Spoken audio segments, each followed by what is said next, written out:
শুভ মাতৃদিবস। আজকের দিনে মায়ের হাতের রান্নার কথা ভীষণ মনে পড়ে গেল। মা যদি সুস্থ থাকতো তাহলে বাড়িতে গিয়ে মায়ের রান্না খেয়ে আসতাম, কিন্তু মা তো ভীষণ অসুস্থ। তাই মায়ের মতন করেই আজকে কাঁচকলার কোপ্তাকারিটা বানালাম।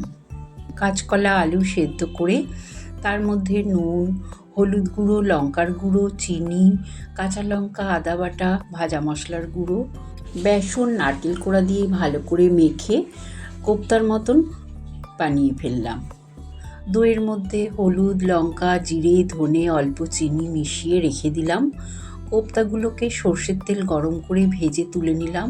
ওই তেলে আলুগুলোকেও ভেজে নিলাম। ফোড়নে জিরে, তেজপাতা, শুকনো লঙ্কা, গোটা গরম মশলা দিয়ে, আদা বাটা দিয়ে, টমেটো, কাঁচা লঙ্কা দিয়ে নাড়াচাড়া করে আমি মিশিয়ে রাখা মশলার পেস্ট দিয়ে ভালো করে কষিয়ে, ভেজে রাখা আলুগুলো দিয়েও ভালো করে কষিয়ে, গরম জল দিয়ে ভালো করে গ্রেভিটা ফুটিয়ে নিলাম।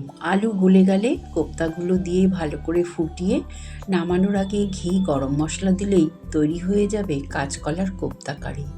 বিশ্বাস করো, আজকে এই রান্নাটা এত টেস্টি হয়েছিল যে কি বলবো, একেবারে সেই স্বাদ, মায়ের মতো।